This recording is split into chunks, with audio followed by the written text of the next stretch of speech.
Hey you guys, it's Peter, and welcome to my channel, My So-Called Healthy Life. Okay, I just got done with all of my meditations. I've already had my coffee for the morning. I already took a shower and did my hair. I'm feeling great today. I already have my bottle of water. I am now drinking, just because people always kind of wonder about this strange stuff. This Core Hydration, nutrient enhanced, perfect pH water, not sponsored. It is my new favorite water. You can get it at the gas station for like $2. And I do sometimes fill these up with tap water because I don't really care. But if you buy it at the gas station, it is like my all-time favorite bottled water that I've ever had. So a little endorsement out there for a product that I like. Okay, today I want to get right into the meditation. And all the meditations from today were kind of all over the place. But this one, A Time to Be Free, Daily Meditations for Enhancing Self-Esteem, which is one of my all-time favorite books. You can see I've had it for years and years and years. My dad actually gave this to me when I got out of treatment, and it says, "Welcome back, we love you, Dad and Deb." It's my dad and my stepmom. So I wanted to read today's because it really resonated with me today. As also a lesson that I think a lot of people contact me about and ask me, how to deal with the situation. So I thought, well, we'll just discuss it. June 5th, the meditation. When I indulge in anger long enough for resentment to germinate, it's not very often that I allow it to take root. What helps me is to remember 3 kernels of common sense that were passed along to me by others. When you resent someone, they live rent-free in your head. I probably snapped to attention when I first heard that one because it was something I had done all my life. These days, I refuse to allow anyone or anything to take over my thoughts in that manner. The very idea is intolerable. Other people don't even know it when you resent them.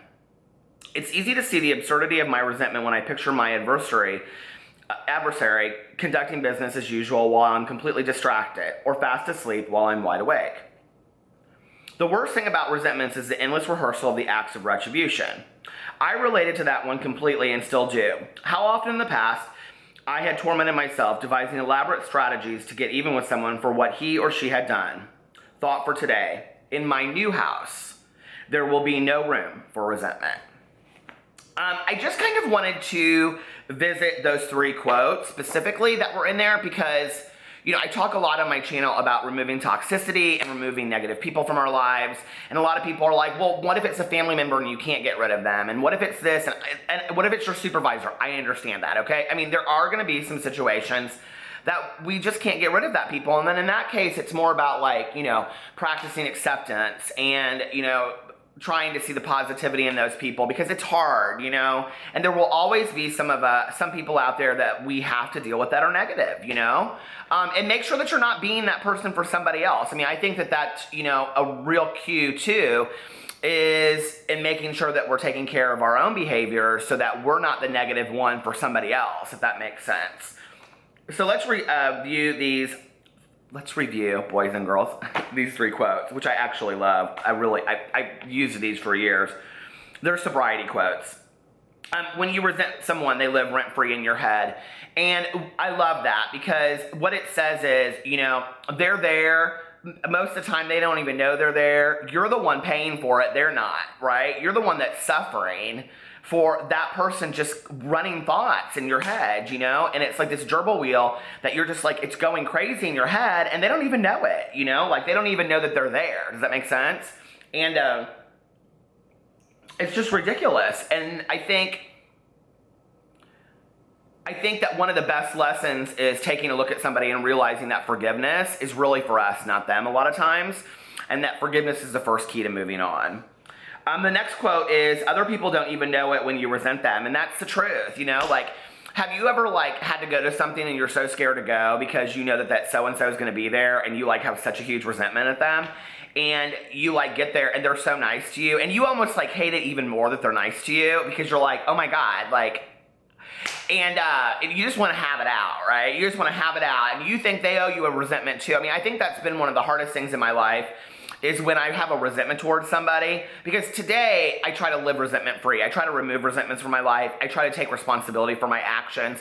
I try to forgive people and move on, because it just gives me peace of mind. It gives me serenity so that every day I can wake up as a new day and enjoy my life. I don't want to live with a bunch of resentment, you know? It's not healthy, and I think it leads to actually poor health.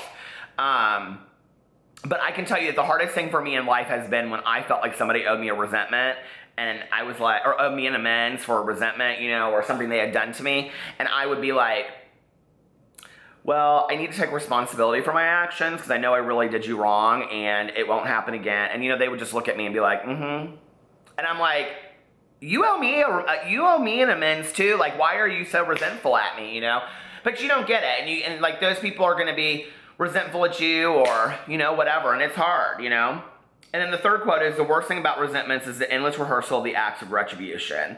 How often in the past have I tormented myself devising elaborate strategies to get even with somebody? You know, I used to do that. I don't spend that much time anymore on that, and I'll tell you why. I have learned over time, and it's just been proven to me time and time again, that going to somebody and talking to them face to face and apologizing and taking ownership for my part teaches me one of two things very, very quickly, okay? That person is somebody that I need in my life, because they will say to me, I'm really sorry too. I'm sorry for how things went. Thank you for your apology. I want to apologize to you too. I missed you as a friend. I missed you, whatever. I'm sorry that happened this way. And it'll either go that way, or if it's somebody that, like, we just don't need to be in each other's lives anymore, you know, then it will be cool, and we can see each other where we're at, but kind of like let it go. Or it will go very much like this. It gets very ugly very quick, and the person doesn't really take any responsibility and kind of wants to relive the event, even though I've taken responsibility for it and moved on. And, you know, I've learned that these acts of revenge are pointless.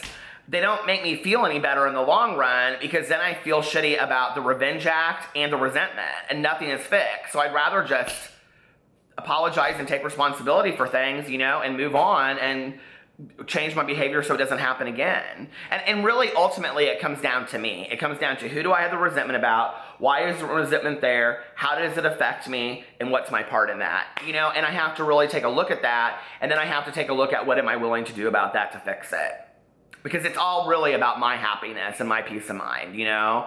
I don't know if that makes sense, but at the end of the day, and I mean, I can't help anybody else if I'm not healthy myself. And you guys have to remember that. So many of you contact me and you say things like, you know, my mom this, or my girlfriend this, or my boyfriend that, or my husband this, and I don't know what to do, because you have to take care of yourself, okay? You cannot be a caregiver to somebody else if you're not taking care of yourself first. So make sure that you're doing that, and I love you guys. And I will see you back tomorrow. Bye.